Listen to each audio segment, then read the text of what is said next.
Hello and welcome to another edition of Jamaica Magazine. It's Tuesday, the 15th day in July. I'm your host, Adrien Atkinson. The summer season is in full swing, and with temperatures soaring, it's a good reminder to stay cool, healthy and informed. Coming up in Jamaica Magazine, we'll look at how some small lifestyle changes can make a huge difference in managing diabetes. Stay with us. We'll be right back after this message and the news. The past has shaped us, but the future, it's powered by connection.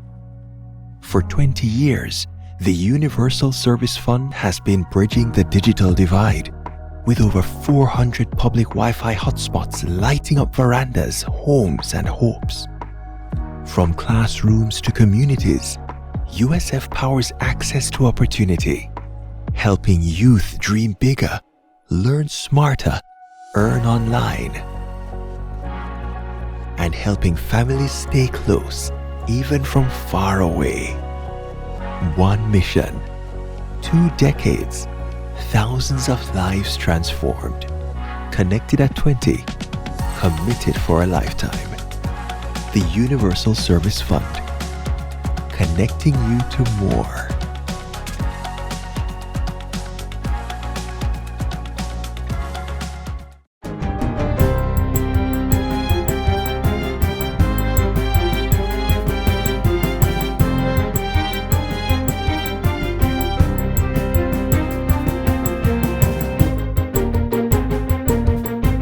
Good day, I'm Theodore Henry and this is your JIS News for Tuesday, July 15, 2025.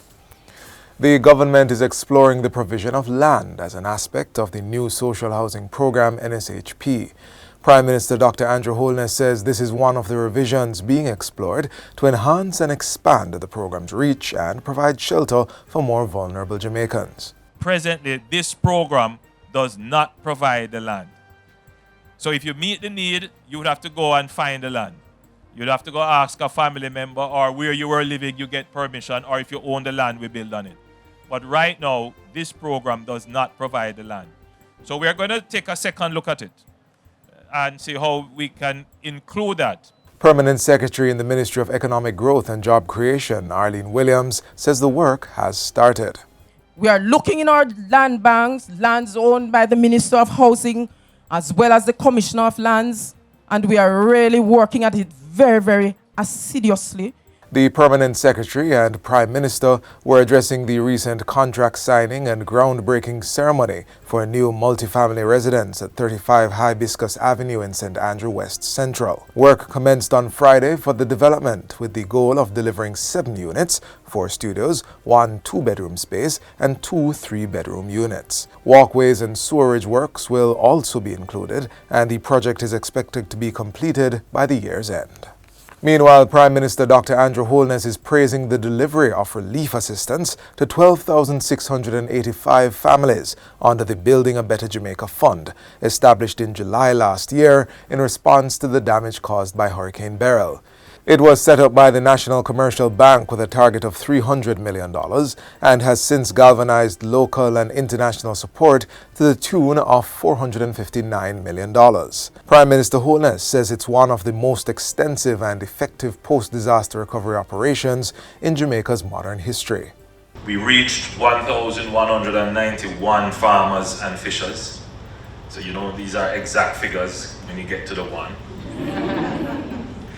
1,191 farmers and fishers, safeguarding their livelihoods and food security, repaired or rebuilt 1,821 homes and community facilities, procured and installed water pumping generators benefiting more than 3,000 residents, and achieving 96% fund utilization rate, underscoring transparency, discipline, and good stewardship. These achievements represent lives restored, communities revitalized, and hope rekindled.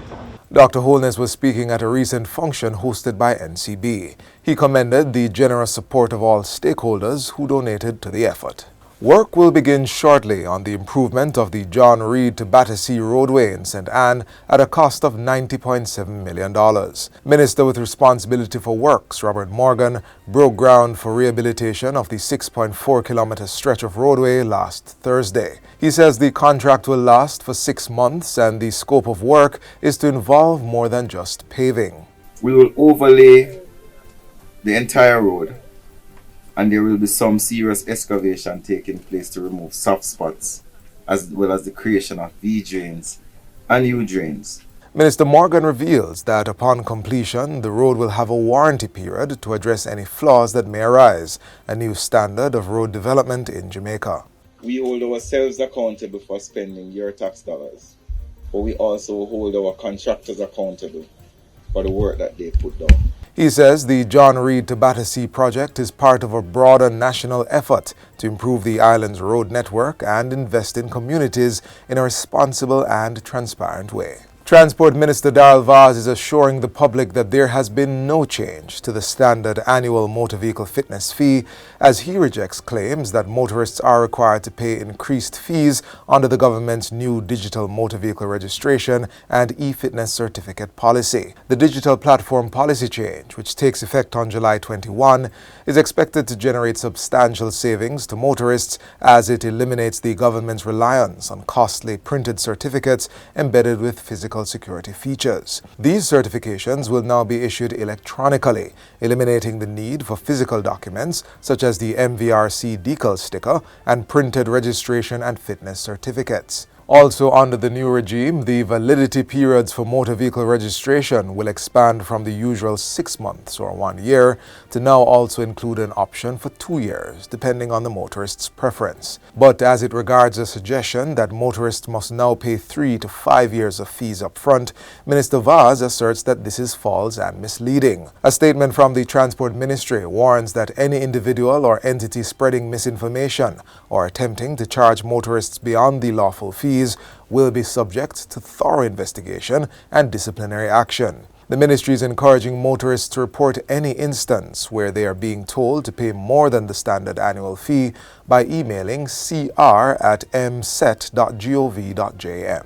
Meanwhile, Tax Administration Jamaica TAJ is advising that as part of the new electronic process, motorists will now be required to have a valid email address to get a new or renewed motor vehicle registration, whether the transaction is done at a tax office or online. TAJ will begin exclusively issuing the new electronic motor vehicle registration certificates, eMVRC, on Monday, July 21, at which point physical copies of certificates, decals, or stickers will no longer be issued. To facilitate this transition, the current online process for motor vehicle registration will end this Thursday, July 17 at 5 p.m., and no tax office will be open to the public this Saturday. Instructions to access the electronically issued eMVRC will be sent to the valid email customers will now be required to provide. Once in receipt of the transaction email, persons will then be able to access the Certificate Generation and Delivery Service (CGDS) portal to generate, download, save, or print their electronic motor vehicle registration certificates. The motor vehicle information included on the e-certificates will also be accessible via the CGDS portal to the relevant authorities for them to be able to validate its authenticity. These include the Jamaica Constabulary Force, insurance companies, and financial institutions.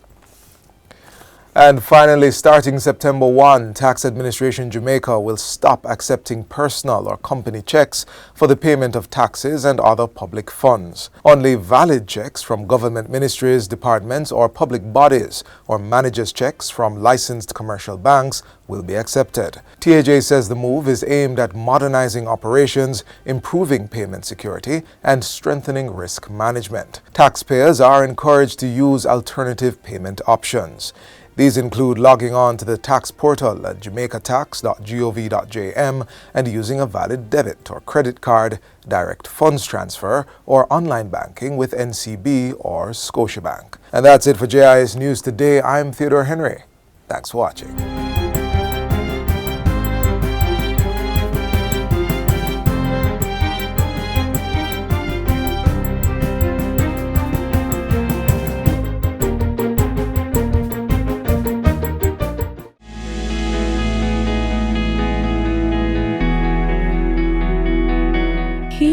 begins within. Take a moment for yourself. Healing is a journey. Start yours today.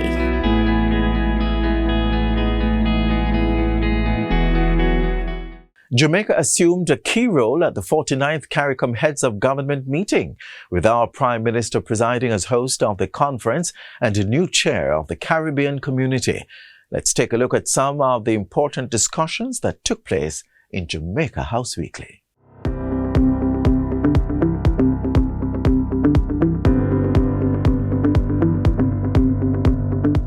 Major multi-billion-dollar investments were actioned by Prime Minister Dr. Andrew Holness last week.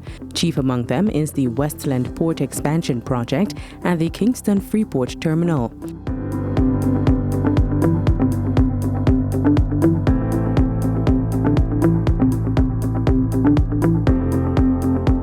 Dr. Holness broke ground on Thursday and also witnessed the signing of the $80 million agreement between the Port Authority of Jamaica and the Kingston Freeport Terminal Limited.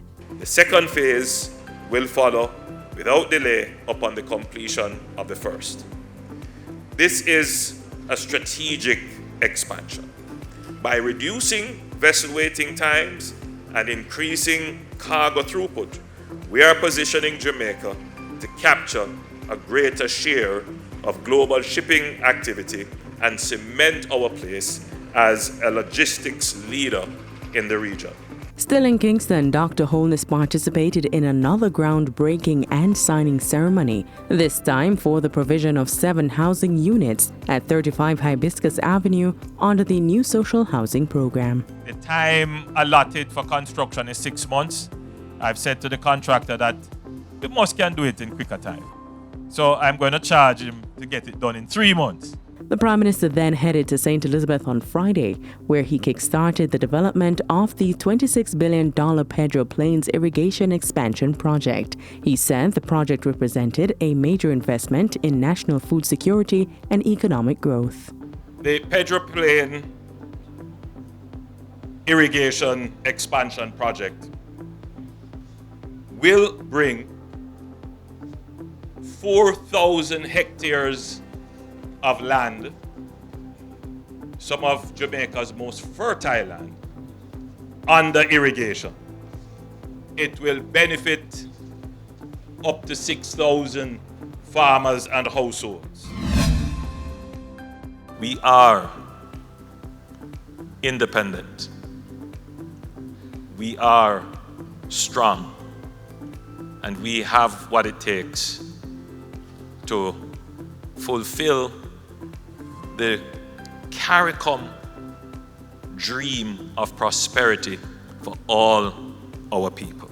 That was the vision expressed by Prime Minister Dr. Andrew Holness to the heads of government of CARICOM in his capacity as chairman. The occasion was the 49th regular meeting of the Conference of the Heads of Government of CARICOM, held in Montego Bay last week under the theme People Partnerships Prosperity, Promoting a Secured and Sustainable Future.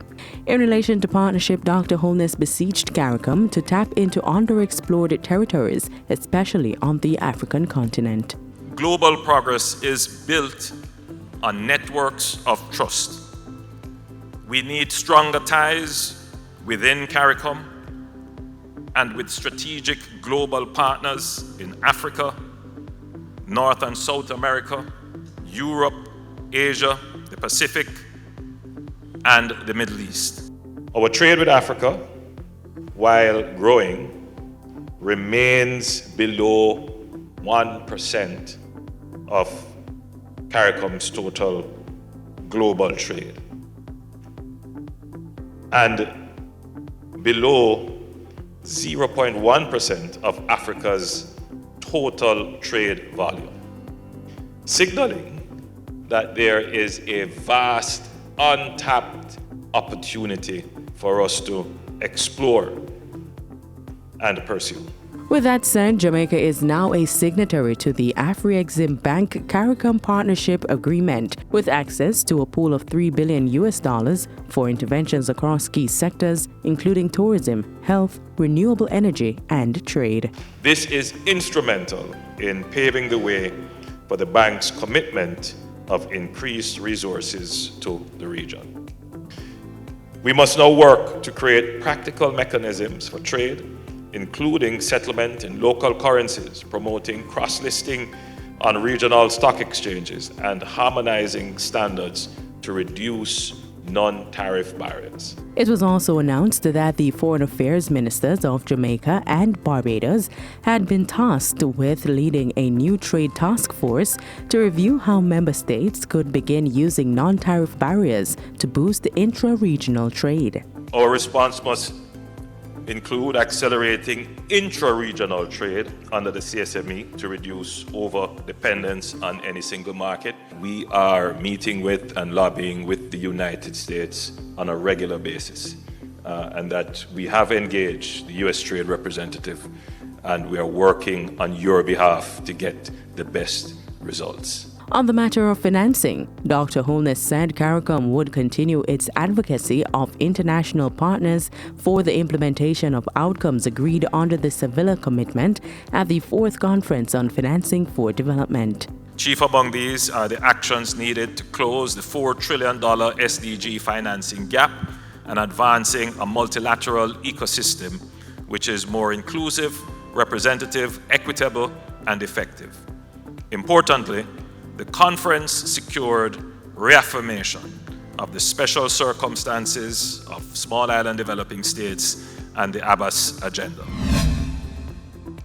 The 49th Heads of Government Conference also found Prime Minister Holness leading discussion on increasing the pace of implementation of the CARICOM Single Market and Economy CSME. I'm pleased to share that we are now moving from applying administratively the Protocol on Enhanced Cooperation, which all member states have signed, with now 4 countries, Barbados, Belize, St. Vincent and the Grenadines, and Dominica, reiterating their willingness to implement full free movement under the protocol starting October 1, 2025. Dr. Holness assured that Jamaica was committed to implementing full free movement in accordance with the treaty amendments and was examining ways to speed up the process.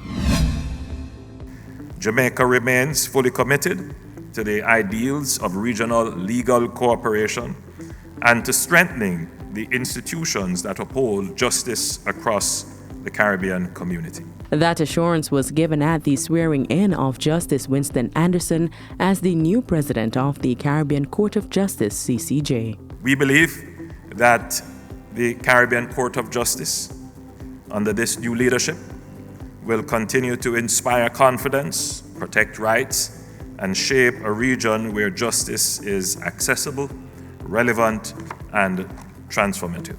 Prime Minister Holness also addressed reparations, pointing out that CARICOM strongly supported Jamaica's move to submit a formal petition to King Charles III on the legality of slavery and Britain's obligation to provide reparations.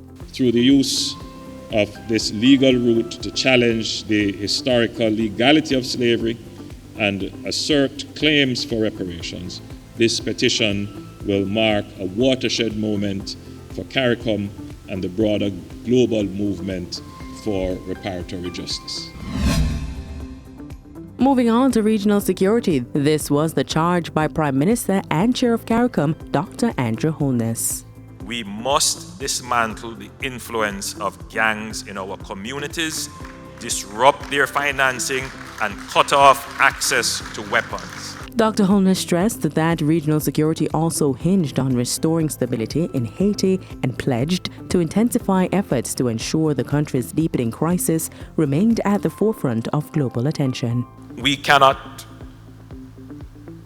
be true to our principles in CARICOM if we do not redouble our efforts in the international community to garner support for the mission in Haiti. We cannot leave our brothers and sisters in Haiti at the mercy of gangs. In the meantime, Dr. Holness said Interpol would be pursuing greater collaboration with CARICOM in the fight against transnational organized crime. In a meeting with Interpol's General Secretary, the Prime Minister informed that partnerships were being forged with agencies and institutions in the region to strengthen border security and disrupt criminal networks. The opportunity for us to discuss with you how we can strengthen our cooperation and collaboration, particularly in institution building, is of great importance. And that's it for Jamaica House Weekly. Be sure to join us next time for more of the news stories coming out of the office of the Prime Minister.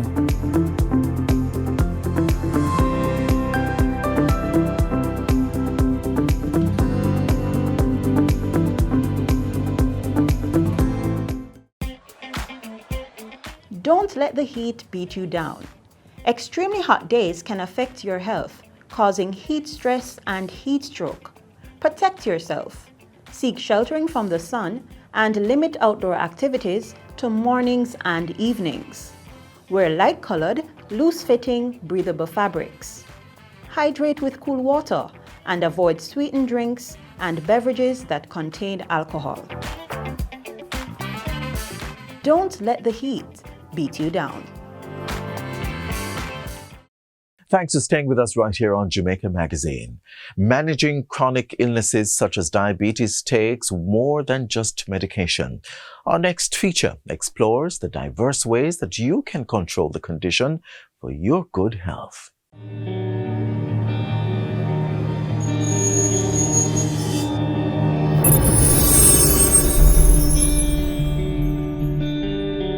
Diabetes is a serious chronic lifestyle disease affecting millions of people over the world and continues to increase.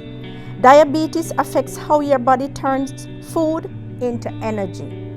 It is a disease in which your blood glucose or blood sugar levels are too high, and glucose comes from the food you eat. Insulin is a hormone that helps the glucose get into your cells to give energy. Sometimes your body doesn't make enough or any at all, doesn't make any insulin, and so it doesn't use the insulin well. Glucose then stays in your blood and doesn't reach your cells. Over time, having too much glucose in your blood can cause complications. Example, situations with the kidney, heart disease, and so on. Although diabetes has no cure, there are steps you can take to manage your diabetes and stay healthy.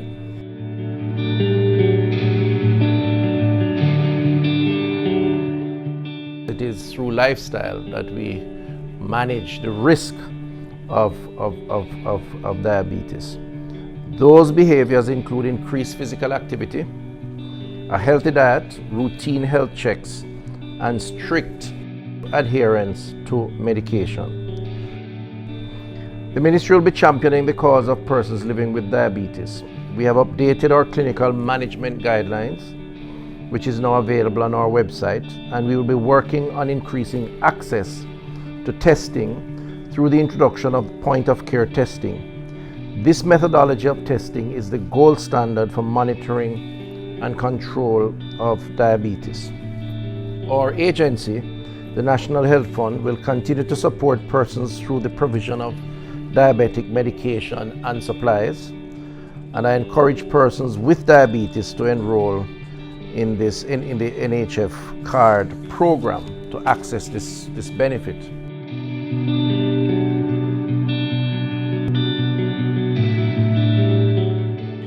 The person with diabetes should really have an opportunity to sit down with a trained clinician who is able to help them to understand the concepts of diabetes self-management, education, and support.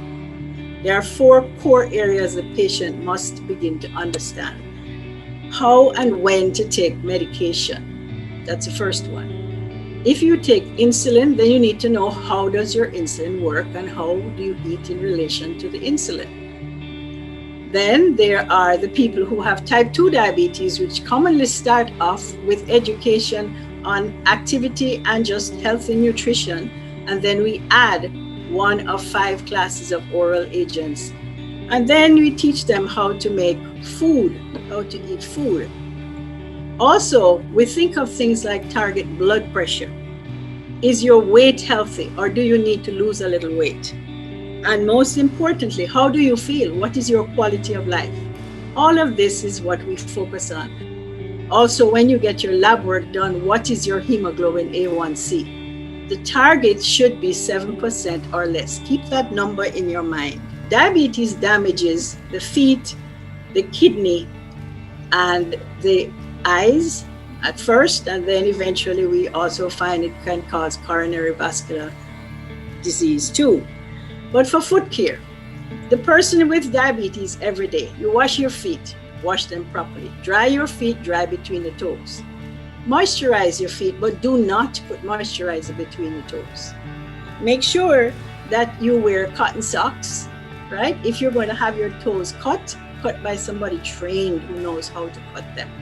Examine your feet every day. Do not walk barefoot. Please, please, please do not walk barefooted, because if you injure or cause trauma to the feet, you may not feel it because your diabetes has damaged the nerves to the feet.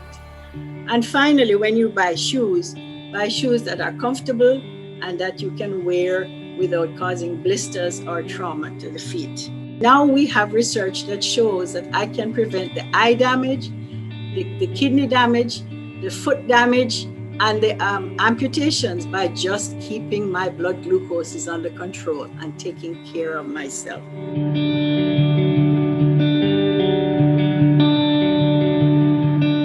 There's no such thing as a diabetic diet, but it's all about how much I eat, the timing of my meals. So it's your portion sizes is what is important. Now, what we do recommend is that persons eat at least 3 balanced meals per day and small snacks. Snacks usually mean smaller, more nourishing meals, which we usually recommend that it be your fruits, your vegetables, or you can also use your nuts. Each meal or snack should contain protein because we need it to be balanced as well. Each meal should contain at least your protein and your fat, and we also want them to select a variety of foods from all the food groups. So there is some recommendations about the amount of fruits that you should eat per day. We usually say 2 to 3 servings. We want you to include a variety of vegetables daily. We also want you to include more peas, beans, and nuts in your daily meals. Reduce your intake of salty and processed foods, and to reduce your intake of fats and oils, and that of sugary foods and drinks. You aim for foods that have high sources of fiber, such as your whole wheat bread, whole grain rice, flour, more of your ground provisions. They will give you fiber, right? And that will slow down the rate at which your body breaks down the food, so you won't have a rapid increase in your blood sugar levels versus if you eat foods that are low in these added fibers. Persons living with diabetes mellitus have multiple psychosocial issues related to diabetes management and its complications even before COVID. And there's an entity called diabetic distress, which refers to the negative emotions such as feeling hopeless, angry, or frustrated that persons who are diagnosed with diabetes experience, especially if they lack social support. I must mention we have the Med Helpline, which is 888-639-5433, or simply remember 888-NEW-LIFE, which is a 24-hour, 7 days per week psychological support produced by psychologists. When you call this number, they can provide emotional support for you. If you are feeling any form of emotional distress, they can provide support for you, and where you need additional help, they will direct you to additional help.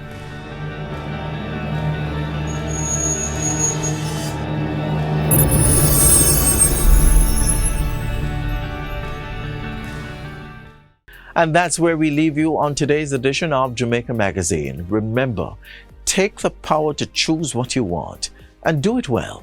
Also, remember to visit our website, gis.gov.jm, for more news you can use. On behalf of the entire production team, I'm Adrien Atkinson. Stay safe. This has been a production of the Jamaica Information Service, the voice of Jamaica.